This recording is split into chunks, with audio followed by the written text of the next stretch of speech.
L'avventura in Mongolia continua. Lasciandoci alle spalle il deserto, ci dirigiamo verso le zone più verdi del paese, luoghi pieni di cultura e di storia, dove la maggior parte dei nomadi vive ancora isolato dal mondo. Prati e prati dove gli animali sono liberi di pascolare. Ogni angolo ti svela nuovi panorami e ti porta più vicino alla bellezza primitiva della Mongolia.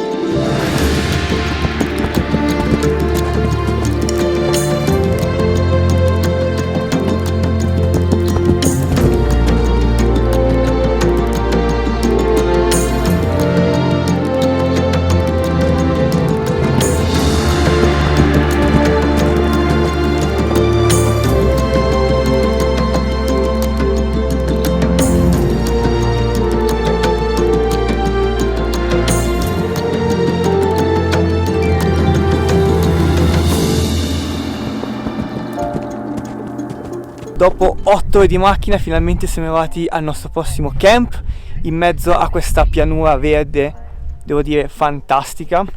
È stato un tragitto veramente tortuoso, era un continuo su e giù per le montagne, guardando fiumi e strade pendenti. È stato divertente. La cosa che più mi affascina di questi camp nomadi, oltre al panorama, sono ovviamente i bagni. Ma la cosa più bella, adesso ve lo faccio vedere, è questo.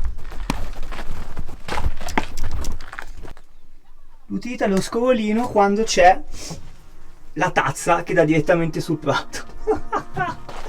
Benvenuti in Mongolia. E per il riscaldamento delle jute? Beh, ovviamente a sterco animale.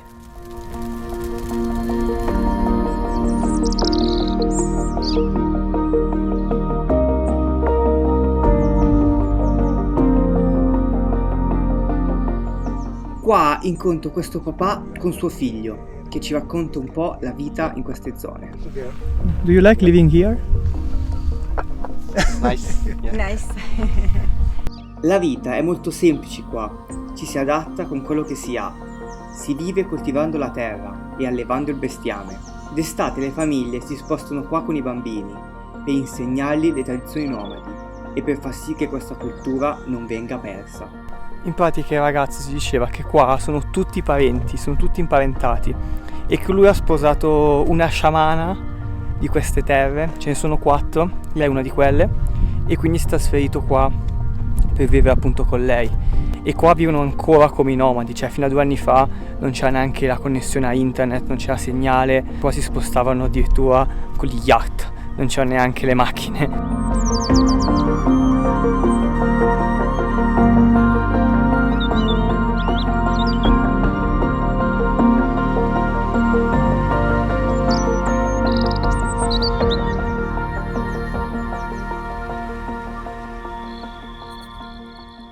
Il giorno seguente ci aspettano ancora tanti chilometri. La totale assenza di strade e segnaletica implica che, spesso, ci tocca fermarci per chiedere informazioni ai vari nomadi, sperando che i cani da guardia però non ci attacchino prima di scendere.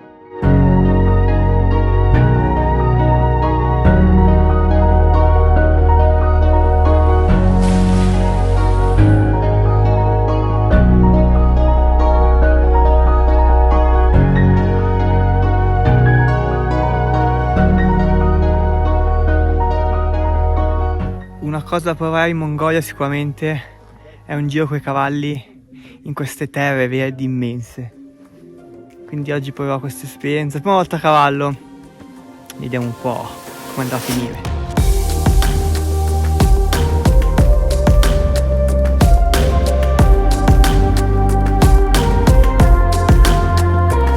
Stiamo attraversando un fiume di pecore però.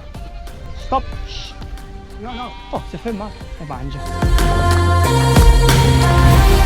Pausa autogrill per far bere il cavallo.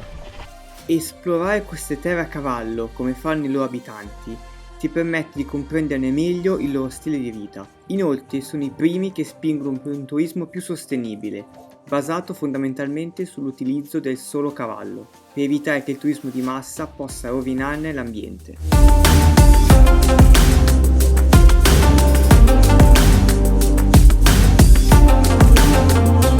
E la Mongolia, la vastità di opzioni, di territori, di ambiente, natura che offre, è veramente incredibile. Cioè basti pensare che l'altro giorno ero nel deserto, nelle dune, in mezzo alla sabbia, poi nella steppa assoluta, e ora sono qua in mezzo alla natura, bellissima.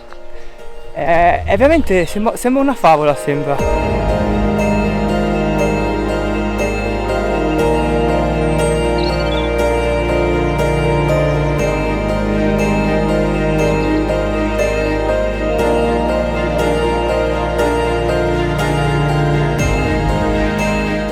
Terminato il giro, il nomade mi mostra la sua abitazione e la sua famiglia.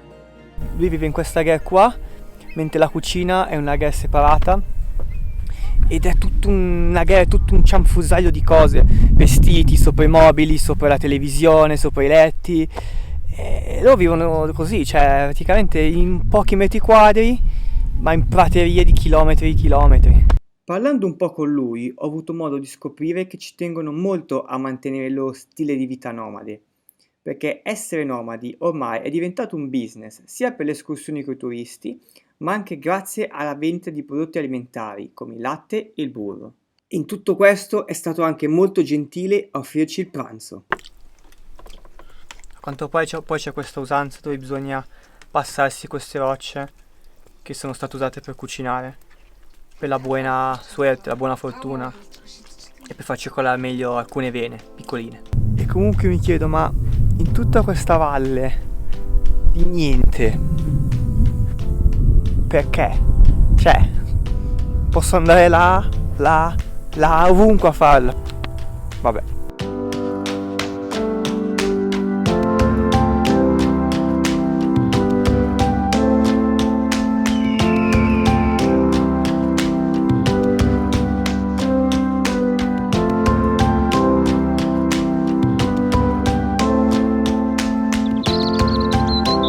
Verdi praterie mi imbatto in uno dei monasteri buddisti più antichi di tutta la Mongolia, il Tongwon Hid, costruito su questa collinetta rocciosa in mezzo a questo bosco. La particolarità di questo posto è che è stato distrutto negli anni 30 e poi è stato ricostruito negli anni 90 dal governo per far sì che diventasse meta di pellegrinaggio dei mongoli.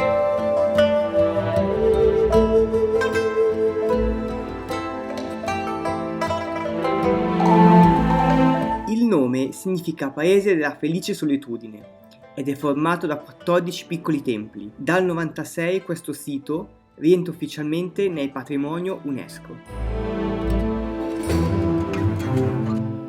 Per provare a vivere più a contatto con la natura, il piano per la notte è di dormire in tenda. Ma prima bisogna sempre fare i conti col tempo. Infatti, men che non si dica, una tempesta si abbatte su di noi.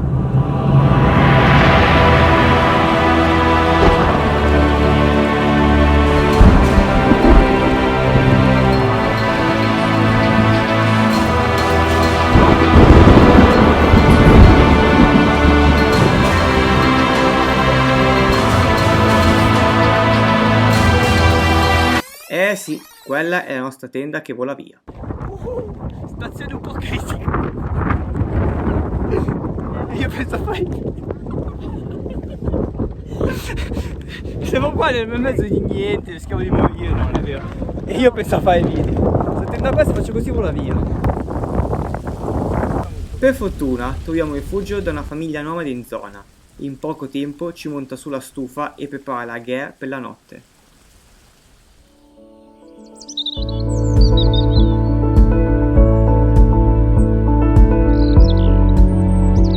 Buondì, altro giorno, altro bagno da documentare, questo però li batte tutti. Cioè questo è veramente il top del top. Già all'ingresso si nota come la tecnologia, l'architettura è notevolmente più avanti rispetto agli altri. E qua si nota già l'alta pulizia. Lasciamo stare, va? Poco lontano scorgo un ragazzo che sta facendo 2 tiri a basket. La semplicità di un campo da basket improvvisato in questo scenario mi fa capire come basta veramente poco per divertirsi.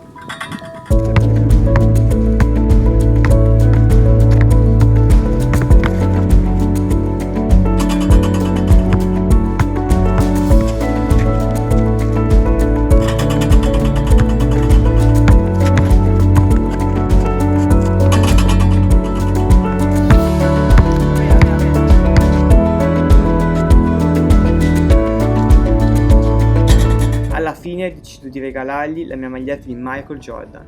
That's for you. Thanks. It's a gift. Michael Jordan, you know? You like Michael Jordan?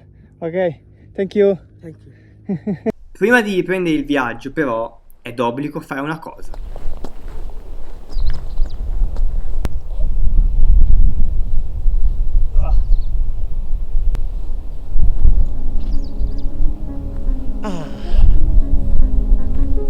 Soddisfazione.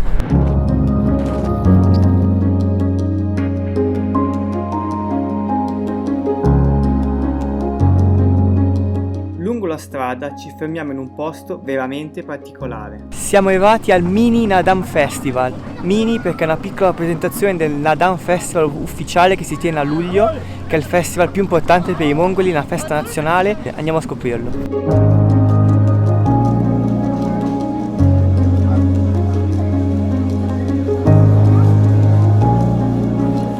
Qua tutte le famiglie di nomadi si radunano per celebrare il festival. È un po' come un Luna Park, con tanti giochi per adulti e bambini.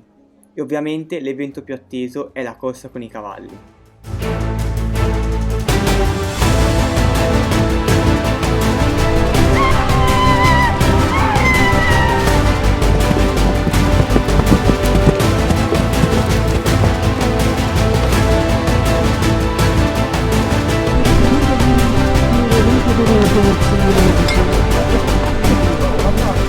Ora capisco perché i mongoli sono tra i domatori di cavalli più fenomenali del mondo.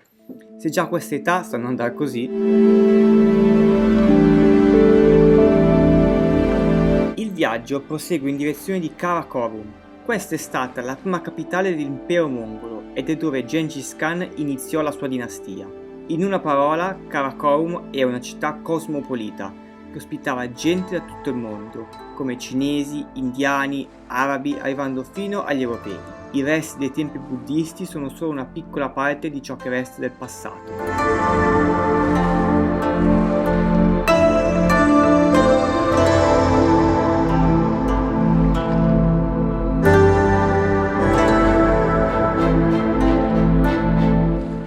Al giorno d'oggi, oltre ad essere una delle principali mete culturali e storiche della Mongolia, è anche il luogo di culto per molti monaci buddisti.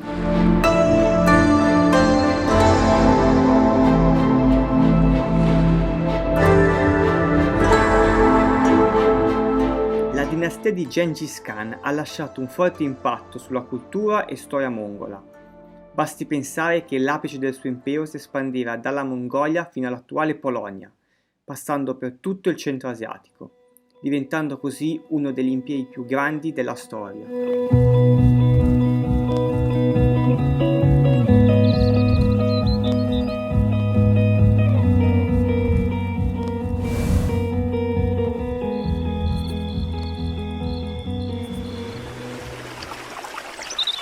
Dopo un breve tocco di civiltà, è tempo di tornare nella natura selvaggia dei nomadi. L'ultima tappa di questo viaggio è il Parco Nazionale di Ustai.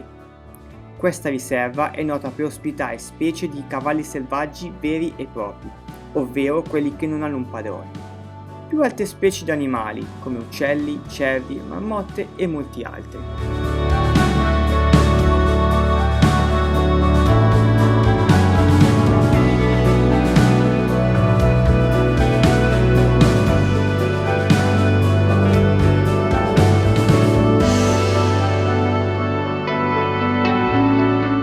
Anche in questo luogo veniamo subito accolti con la solita ospitalità che caratterizza i nomadi. A quanto pare non si può rifiutare il latte di benvenuto, quindi... Cos'è questo? Invece questo, così, questo? Ok. Buono. Questa signora vive qua con il marito ed estate viene raggiunta da nipoti che si spostano dalla capitale alle campagne. Ti piacerebbe iniziare a viaggiare o preferisci questo stile di vita? Sì, mi piace viaggiare, però non tutto il tempo. Ogni volta che un turista viene qua sono un po' gelosa, perché vedo queste persone che viaggiano tanto e vorrei un giorno fare come loro. Essendo nomadi, come funziona per le tasse? Pago in base agli animali che possiedo. Ad esempio, una capra sono 500 tugrik, una pecora 800, mentre una mucca e un cavallo valgono 1000 tugrik. In caso serve un dottore, come fai? Oppure anche per le provviste? Devo chiamarlo, ma esce solo per urgenze gravi. Altrimenti sono io che devo andare da lui, nella città più vicina. In questo caso Ulaanbaatar, che dista solo 80 km. Per le provviste invece me le faccio portare dai ragazzi quando vengono qua. Avere l'opportunità di parlare con i nomadi sul loro stile di vita mi ha aperto gli occhi su una realtà completamente opposta alla quale siamo abituati.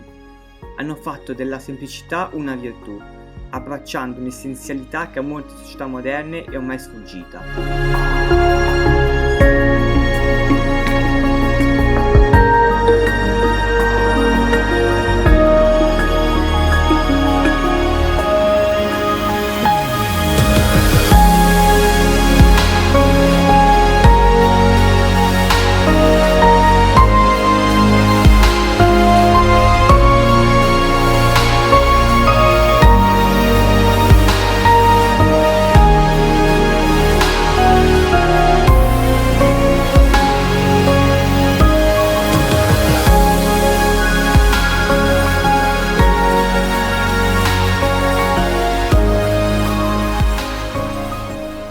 Bene, finisce così anche questa avventura in Mongolia, nella piazza principale di Ulaanbaatar, con la statua di Gengis Khan alle mie spalle, ed è stato un viaggio veramente particolare perché mi ha dato modo di capire la profonda connessione che hanno i nomadi con la natura, con gli animali, come la rispettano, anche se probabilmente nei prossimi anni la Mongolia subirà un incremento del turismo a causa delle infrastrutture che stanno già costruendo, come le strade, e quindi vedere, diciamo, ancora questo lato della Mongolia un po' selvaggio mi ha dato veramente la percezione di come vivevano un tempo veramente i nomadi. Bene, detto ciò, anche questo video è finito, ci vediamo al prossimo, bella lì!